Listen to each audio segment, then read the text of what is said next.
semesta alam. Ayat berikutnya itu Musa nggak kaget. Masya Allah, ada pohon ngaku Tuhan. Nggak ada. Musa nggak kaget itu. Kenapa? Karena dia tahu bahwa Allah itu dapat dan mampu menyatakan diri. Ya, Musa nggak kaget. Tapi pohon itu ngaku apa? Di sebatang pohon itu ngaku apa? Dari sebatang pohon itu, aku adalah Allah. Kalau di situ ada suara aku adalah Allah, Allahnya di mana? Ya, Allahnya di mana? Kalau dari sebatang pohon itu mengaku sebagai Allah, Allahnya ada di mana itu? Ya, apakah ada di situ juga atau tidak ada di sana? Ya. Nah, apakah firmannya saja, apakah suaranya saja, kalamnya saja? Ya, apakah kalam dapat mengaku Allah? Wah, ini akan panjang sekali, teman-teman sekalian ya. Tetapi dalam Alkitab ya, jelas misalnya dikatakan sejak dalam Perjanjian Lama, teman-teman baca sendiri, capture ya. Musa berhadapan muka dengan muka seperti seorang sahabat, ya, seperti seorang teman berbicara dengan Tuhan. Baik. Baik, terima kasih. Oke. Lanjut. Ya.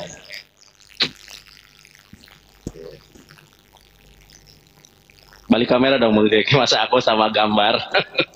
Nah, Oke. Ya, jadi saya tidak usah menjelaskan yang Al-Qasas itu, karena dalam perspektif Yahudi dan perspektif Islam sama. Bahkan di dalam perspektif ayat Alkitab loh Bro Jeki, itu adalah malaikat. Ya, makanya ketika Musa meminta Tuhan untuk menunjukkan wajahnya, itu kan Gunung Sinai di dalam Al-Quran itu hancur lebur, gak bisa memandang wajah Tuhan. Akan mati semua orang yang wajah Tuhan, itu gak bisa, karena Allah itu adalah maha besar. Nah, tadi saya sudah menyatakan ini Bro Jeki, saya nggak tahu nih Bro Jeki belum baca atau memang pura-pura nggak tahu. Bro Jeki, ini loh di dalam ayat Bible sendiri loh. Kisah para Rasul 7:30 itu malaikat Gabriel atau Roh Kudus nih Bro Jeki ya. Dan sesudah 40 tahun tampaklah kepadanya seorang malaikat di padang gurun Gunung Sinai di dalam nyala api yang keluar dari semak duri. Makanya Bro Jeki kalau lihat tafsirannya surat Al-Qasas itu, pohon yang berduri itu masih ada sampai di zaman para sahabat. Nah, saya belum bertanya tentang Roh Kudus loh Bro Jeki. Kalau bertanya tentang Roh Kudus, maka Roh Kudus itu juga ciptaan menurut Mazmur. Coba Bro Jeki lihat ya. Saya tunjukkan Mazmur 104 ayat 30 sampai hafal saya. Nah ini, saya tunjukkan bahasa Ibraninya juga. Leningrad. Nah, Bro Jeki lihat ya, apabila nih teman-teman lihat ya, apabila engkau mengirim rohmu, mereka tercipta dan engkau membaharui muka bumi. Di dalam bahasa Ibraninya, lihat teman-teman ya, tesalah ruahaha ibareun yud hades penei adama, sama. Ternyata roh Tuhan itu adalah ciptaan. Kita lihat nih Yohanes 3, bener nggak Tuhan itu mengirim rohnya? Bener, Yohanes 3:34. Jadi roh yang ada di dalam diri Yesus itu ciptaan Tuhan. Nah ini, sebab siapa yang diutus Allah, dialah yang menyampaikan firman Allah, karena Allah mengaruniakan rohnya dengan tidak terbatas. Ternyata rohnya Tuhan itu ciptaan. Mazmur 104 ayat 30. Saya tunjukkan lagi bagaimana roh yang ada di dalam diri Yesus adalah ciptaan. Zakaria 12 ayat ke-1 Bro Jeki. Nih saya bacakan dalam bahasa Ibraninya. Ya, Mesa debara Adonai al Israel neum Adonai notes samayim peyosed aret peyoser uah Adam bekirbo. Ucapan ilahi firman Tuhan tentang Israel, demikianlah firman Tuhan yang membentangkan langit dan yang meletakkan dasar bumi dan yang menciptakan roh dalam diri manusia. Oke, Bro Jeki, terima kasih ya, karena saya nggak mendapat jawaban dari Bro Jeki. Saya pengen tahu, Bro Jeki, ini sumpah bertanya nih, yang menyuruh teman-teman Kristen menyembah Yesus ini sebenarnya siapa?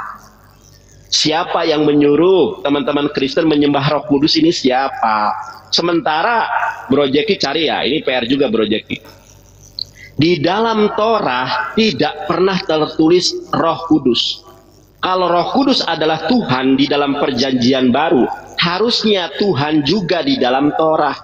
Bro Jeki cek coba, ada nggak tertulis Roh Kudus di dalam Torah? Cari Bro Jeki sampai dunia kiamat tidak ada Roh Kudus dalam Torah. Artinya apa? Artinya kalau dia Tuhan harusnya ada di dalam Torah. Ternyata nggak ada. Bro Jeki kembali ke firman itu. Pada mulanya adalah firman. Firman itu bersama-sama dengan manusia. Saya sudah tunjukkan bahwa itu bukan firman Tuhan. Yang mengatakan itu bukan firman Tuhan, Kristen itu sendiri. Ini loh Bro Jeki. Ya, in the beginning was the word, and the word was with God, and the word was good. Ini cara baca orang Perindapan. Nah, Yohanes pasal 1 teman-teman, ayat 1 sampai 18, ternyata ini adalah it was probably an early Christian hymn. Cuma Christian hymn Christian. Dan juga apa? Sorry ya, ini gambarnya agak ngeblur gini ya. Coba teman-teman sebentar ya. Hellenistic philosophy. Sorry Bro Jeki ya, kok ngeblur ya. Ini nih.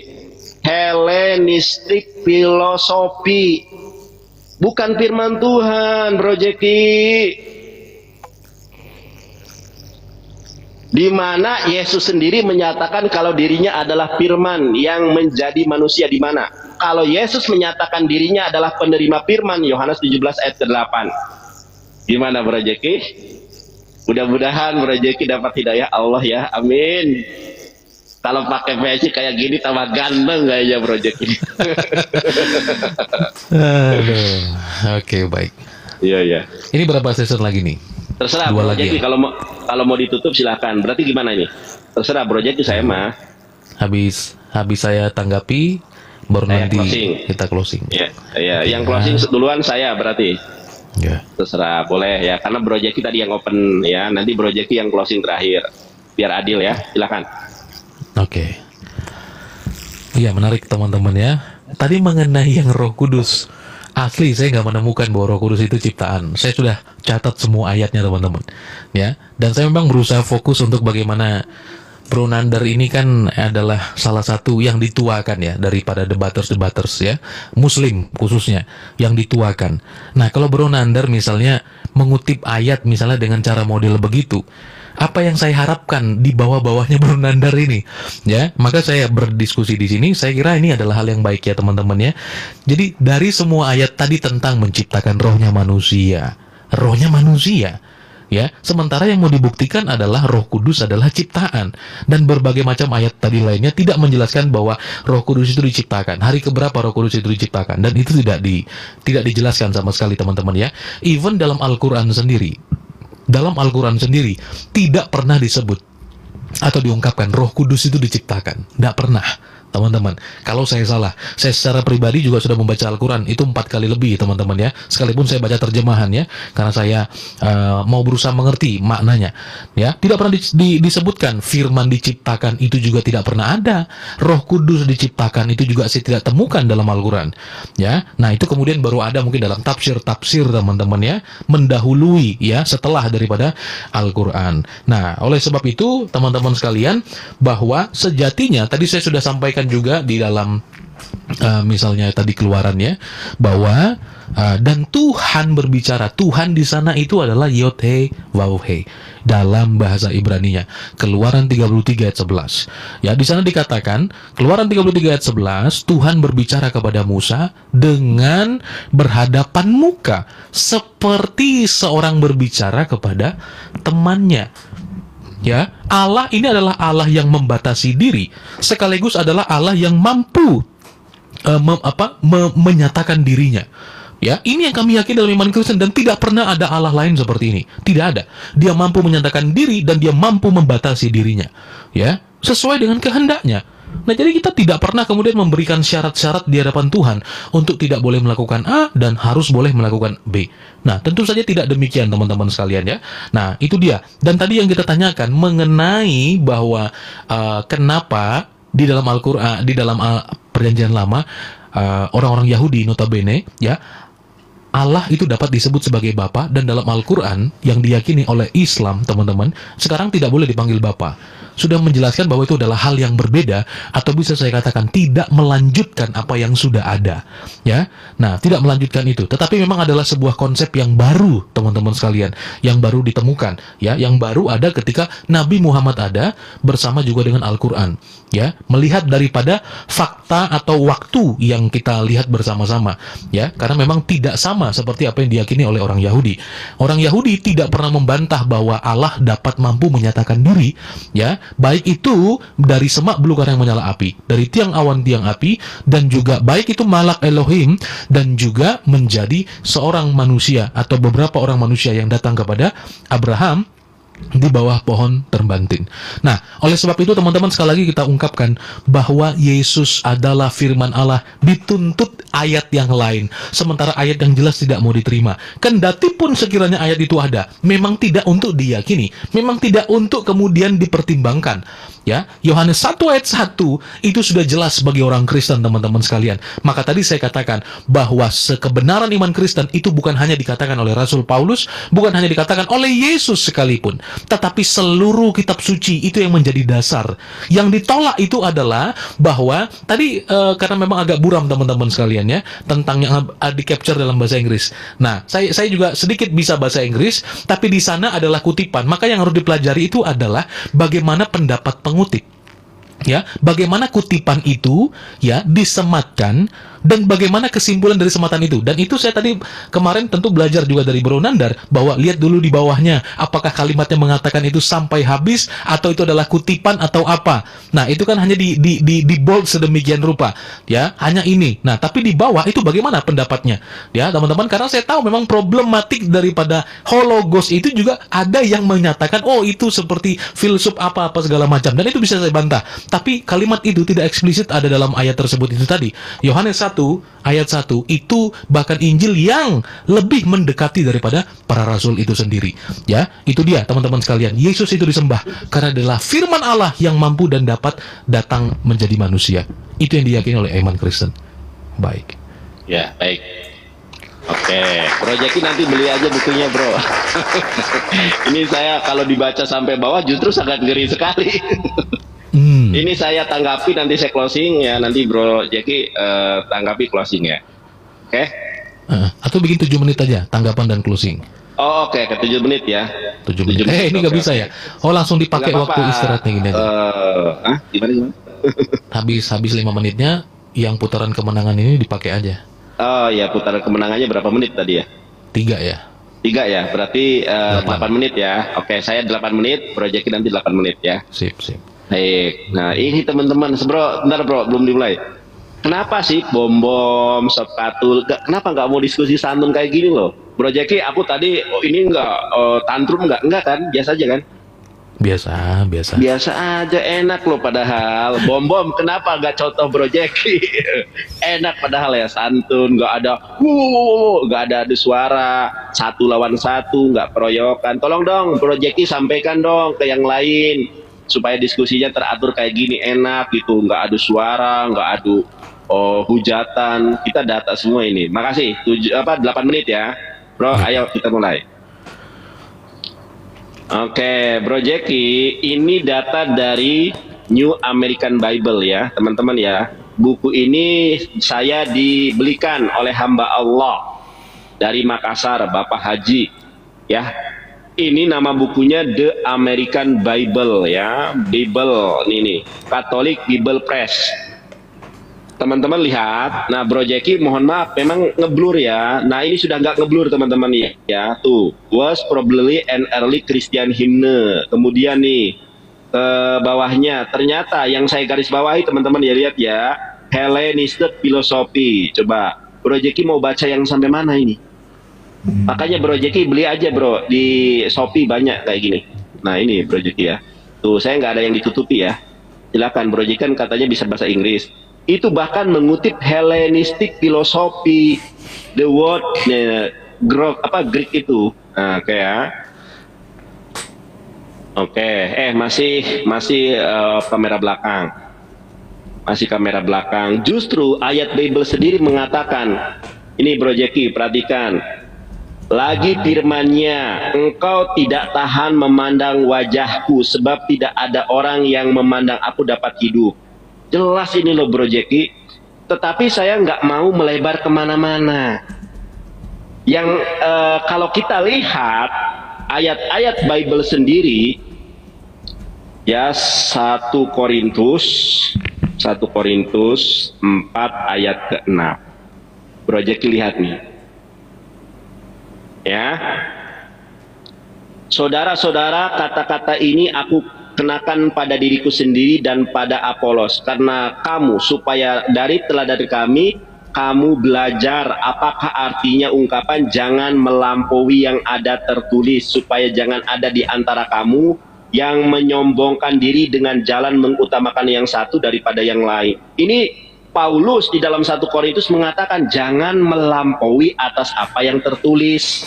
Nah, saya minta dong Bro Jeki, di mana Yesus menyatakan diri sebagai Theos, satu ya, sebagai Allah, di mana tidak dijawab ya. Kemudian tanpa mengurangi rasa hormat saya, rasa sayang saya sebagai sesama manusia kepada Bro Jeki, di mana dasarnya siapa yang menyuruh teman-teman Kristen menyembah kepada Yesus ya? Hatta sekedar sujud begini itu terserah Anda mau menafsirkan seperti apa. Bunda Maria ini adalah orang yang terdekat dengan Yesus. Santa Maria, Santo Yosef, kalau Katolik kan pakai Santa dan Santo ya, saya ikuti Katolik aja dulu. Santa Maria, Santo Yosef adalah orang tua Yesus. Di mana Santa Maria dan Santo Yosef menyatakan bahwa anaknya adalah Theos. Dan kapan mereka menyembah Yesus sebagai Theos? Satu, kembali saya ungkapkan dengan jelas dan lugas, siapa yang menyuruh teman-teman Kristen menyembah Yesus? Siapa? Apakah Yesus yang memerintahkan, inisiatif sendiri, atau Paulus? Coba dijawab. Ya, kalau Yesus sebagai nabi, Matius 21 ayat 9, inilah Nabi Yesus dari Nazaret. Yesus sendiri mengatakan seorang nabi tidak dihormati di tempat asalnya. Dia menyatakan kalau dirinya adalah nabi. Saya bukakan nih.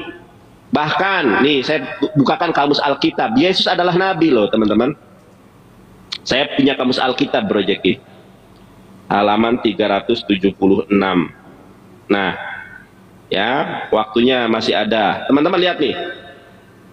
Nabi seorang hamba Tuhan yang dipanggil untuk menyampaikan firman Allah kepada manusia, khususnya para nabi Israel yang bertindak sebagai selaku pembicara atas nama Allah. Nih, seperti Musa, Elia, Amos, Yesaya dan lain-lain. Seringkali mereka harus ngeblur sebenarnya.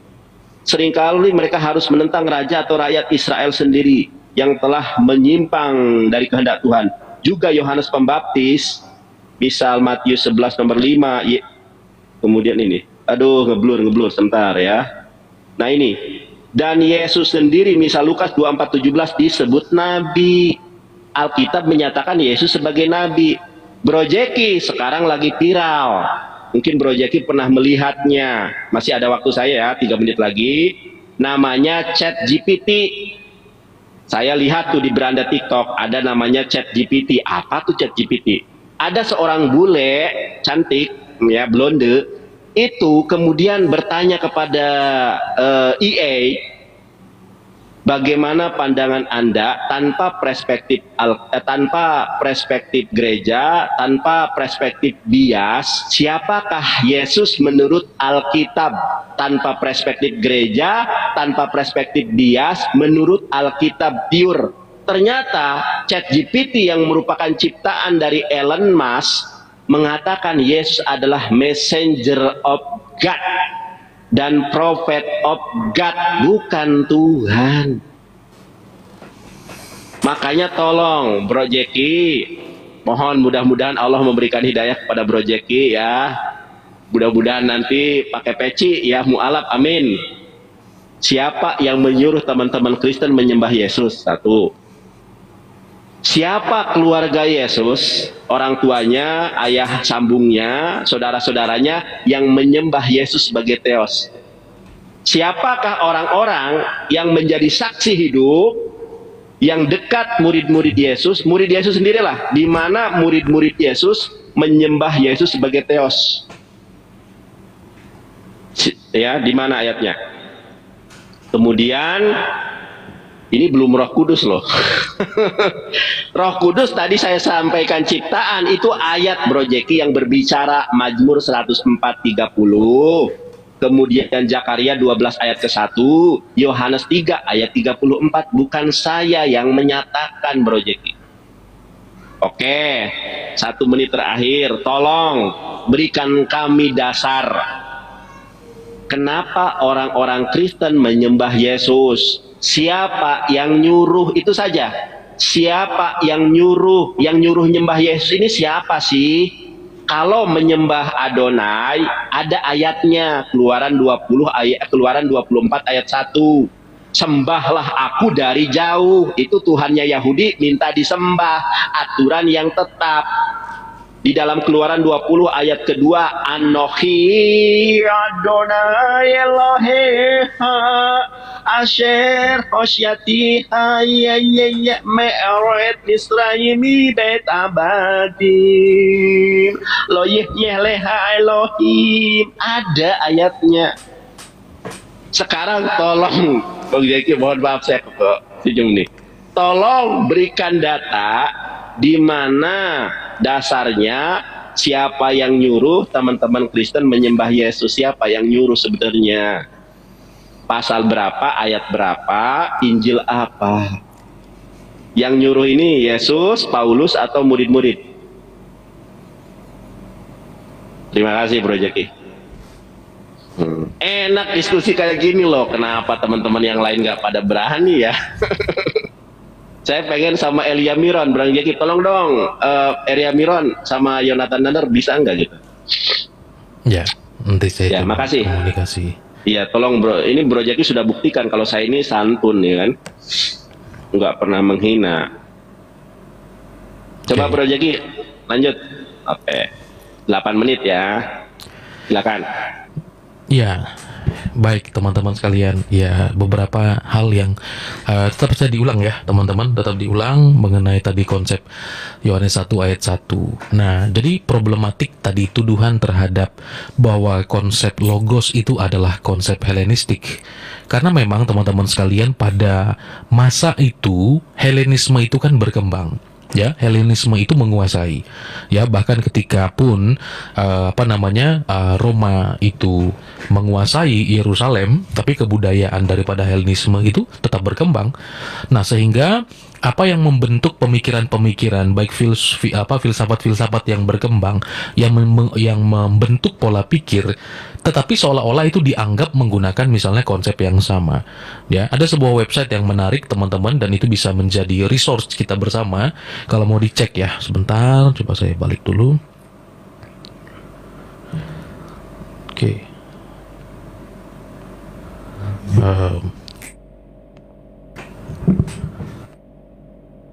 Namanya itu bentar ya, .or dalam bahasa Inggris, ke dalam bahasa Indonesia bisa memahami tentang. Nah, jadi ini juga dalam mana Yesus itu yang dianggap konsep Philo sebagai Helenistik, ya, pengaruh konsumsi. Nah, jadi ada problematik, dan ini Pak ya bagaimana, karena bawakan di bab benar ya teman-teman. Ini kesimpulan ini karena pembahasan penggunaan Helenistik oleh ya. Nah, ini sebelumnya dan teman-teman ada waktu ini secara khusus, tapi yang perlu teman-teman lihat itu ada bahwa pengembangan Philo atau tradisi bijaksana dalam konteks Bukan dia menegaskan sista sekaligus aksesibilitas yang aksesibilitas dia ciptakan. Logos hadir dalam diri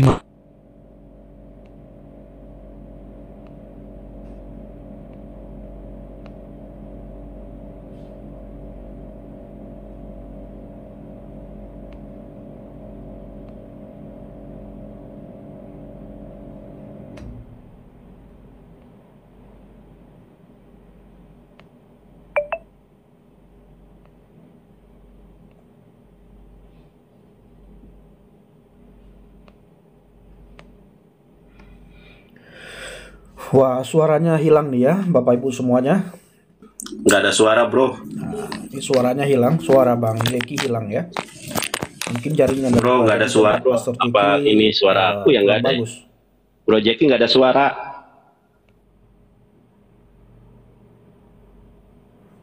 Bro Jeki, mohon maaf saya interupsi, nggak ada suaranya.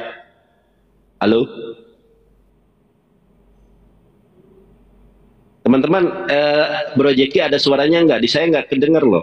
Mohon maaf Bro Jeki, saya jujur nggak dengar suara Bro Jeki. Bro Jeki nggak ada suaranya. Apa saya aja? Coba. Nggak ada Bro Jeki, nggak ada suaranya. Mungkin mikrofonnya atau apa. Nah ini sudah ada. Ya, silakan. Baik. Nah, jadi di sini teman-teman kesimpulan dari itu tadi semua adalah bahwa gagasan Platonis tadi itu tadi ya tentang dewa pencipta di bawah Tuhan yang tertinggi sudah dinominasi pada abad pertama sebelum Masehi. Ya. Nah, oleh karena itu bahwa dapat kita lihat bahwa konsep Yesus Kristus sebagai logos dan pencipta ya sebagaimana diungkapkan dalam Iman Konsili Nisea tidak sepenuhnya belum pernah terjadi sebelumnya.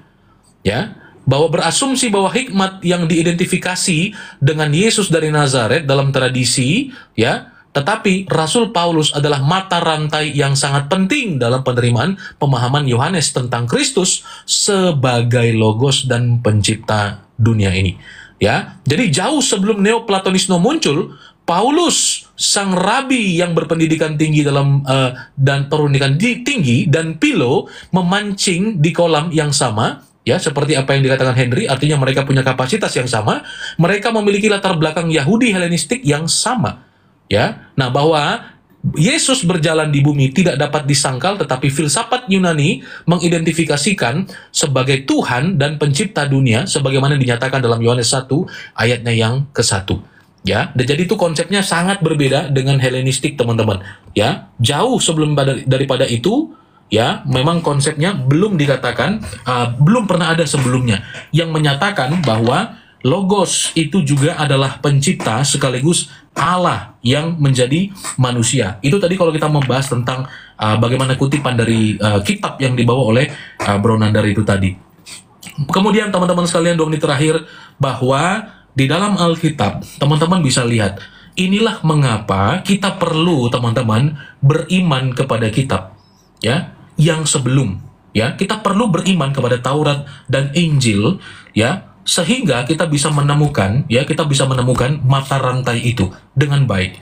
Ya, jadi kita bukan hanya sekedar beriman tetapi tidak memiliki, tapi harus memiliki dan juga harus mengimani. Sehingga kita tidak terputus dari mata rantai itu.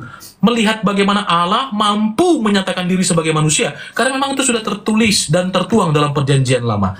Sehingga kalau kita melihat peristiwa-peristiwa teman-teman ya, konsep daripada tentu saja Bunda Maria dalam hal ini menerima sesuatu yang datang daripada Allah.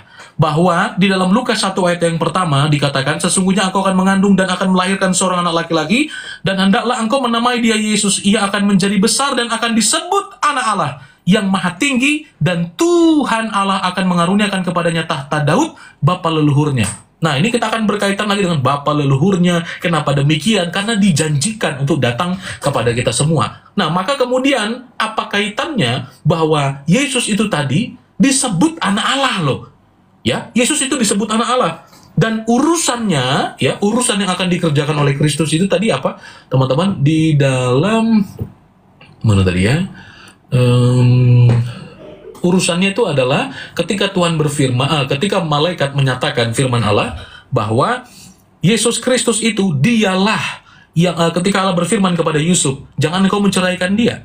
Ya, kenapa? Karena dialah yang akan menyelamatkan umatnya dari dosa mereka. Ya, jadi kalau umatnya ini kepemilikan daripada Yesus itu sendiri. Jadi dalam iman Kristen itu tidak pernah dikaitkan nama Nabi itu dengan umatnya. Umat Nabi Musa, umat Nabi Muhammad, itu tidak pernah dalam Alkitab. Ya, karena umat itu milik Allah, bukan milik Nabi. Jadi kalau kalimat itu mengatakan yang akan menyelamatkan umatnya, maka kepemilikannya adalah Allah itu sendiri. Ya, kira-kira seperti itu. Terima kasih. Ini teman-teman jadi percontohan ya. Coba Bro Jeki nanti tolong dong Elia Miron, Pak Bom ya, Sob Katul, Leni Christine, siapa lagi ya, Christian Prank. Coba dong kayak gini, enak open cam, bisa adu ganteng kita. Wah, ternyata saya kalah ganteng teman-teman. Gitu kan enak ya Bro Jeki ya. Bro Jeki terima kasih. Nanti kalau ada diskusi, mungkin ya. Bro Jeki sinyalnya kurang bagus ya tadi ya. Suaranya tadi sempat menghilang. Bro Jeki tolong sampaikan kepada pendeta-pendeta yang lain dong, tolong. Ya, sampaikan. Saya pengen diskusi sama Elia Miron, sumpah. Tapi dianya nggak pernah mau gitu. Salah saya apa?